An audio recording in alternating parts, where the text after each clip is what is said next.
सविता अभी कुछ दिन पहले ही अपने पति कुणाल के साथ अपने नए घर में शिफ्ट हुई थी। वो घर काफ़ी बड़ा और आलीशान था। कुणाल एक बिजनेसमैन था जो अक्सर काम के सिलसिले में बाहर ही रहा करता था। उस नए घर में शिफ्ट होने के कुछ दिनों बाद से ही सविता को नींद में अजीब डरावने सपने आने लगे थे। कभी उसे रोता हुआ एक बच्चा दिखाई देता तो कभी वो खुद को मरा हुआ देखती। ऐसा होना इतना आम हो गया था कि सविता ने इस सब की तरफ ध्यान देना ही बंद कर दिया था। फिर एक रात सविता ने सपने में अपने पति को मरा हुआ देखा। उसकी लाश को कुछ लोग लेकर शमशान घाट की तरफ जा रहे थे।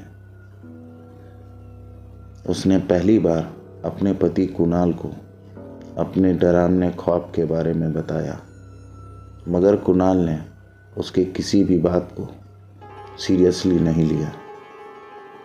इस घटना के कुछ दिनों बाद ही सविता को घर के अंदर से किसी के फुसफुसाने की आवाज़ आने लगी और एक आदमी दिखाई देने लगा। वो अक्सर सविता के सामने आता और गायब हो जाता। एक दिन कुणाल को बिजनेस के सिलसिले में कुछ दिनों के लिए बाहर जाना पड़ा। सविता अब उस बड़े से घर में अकेली रहती थी। उसे याद आ रहा था कि उसने कैसे अपने 5 साल के बेटे रवि और अपनी 3 साल की बेटी नेहा को कार एक्सीडेंट में खो दिया था। उस रात सविता फिर से एक डरावने ख्वाब से डरकर उठ जाती है। घड़ी में उस रात के 1 बज रहे थे। लेटे लेटे काफी वक्त गुजर जा रहा था। सविता सोने की कोशिश कर रही थी मगर उसे नींद नहीं आ रही थी। तभी सविता को किसी के रोने की आवाज सुनाई देती है।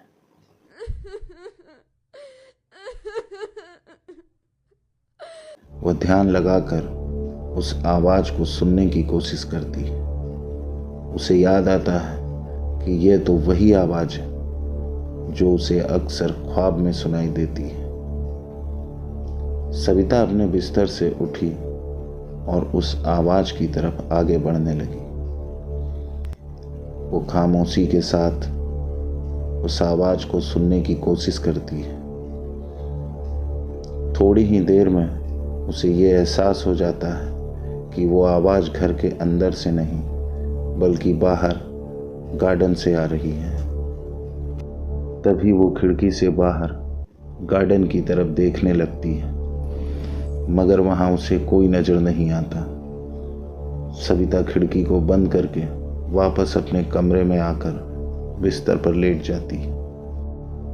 तभी उसे वो आदमी दिखाई देता है जो उसे अक्सर सपने में दिखाई दिया करता था।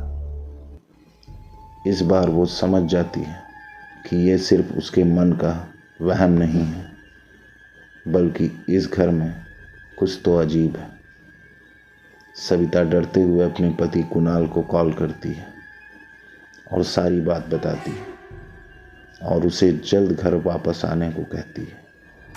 तभी वो आदमी एक कमरे की तरफ इशारा करता है।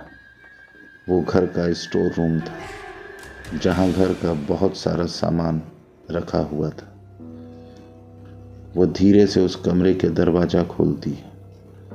वहां उसे बहुत से पुराने सामान मिलते हैं। तभी सविता को उन सामानों के बीच एक पुरानी डायरी मिलती है। वो पुरानी डायरी कुणाल की थी। डायरी में कुणाल ने खुद से जुड़ी बहुत सारी बातों का जिक्र किया था। कैसे वो सविता से मिला, कैसे उसे सविता से प्यार हुआ, कैसे वो खुशी खुशी अपने बच्चों के साथ रहता था। फिर अचानक उसके बच्चों की मौत हो गई। डायरी के आखिरी पन्ने पे कुणाल ने लिखा था, मुझे अपने बच्चों के खोने का बहुत गम है। अब शायद इस गम से मैं कभी बाहर नहीं निकल पाऊंगा, इसलिए मैं अपनी जान देने जा रहा हूँ। सविता, हो सके तो मुझे माफ़ कर देना। कुणाल के ये सब पढ़कर सविता के हाथ से डायरी छूट गई। सविता अब ये सोच रही थी कि अगर कुणाल मर चुका है तो जो मेरे साथ रह रहा था वो कौन था। उस दिन के बाद से कुणाल को कभी कॉल नहीं लगा, ना ही सविता को कोई सपना आया। शायद कुणाल उसे ये सारी बातें बताना चाहता था जो सविता को पता नहीं थी। दोस्तों, ये कहानी आपको कैसी लगी हमें कमेंट्स करके ज़रूर बताएं। अगर कहानी अच्छी लगी हो तो चैनल को लाइक करें, सब्सक्राइब करें, साथ ही में बेल आइकन दबाना ना भूलें। धन्यवाद।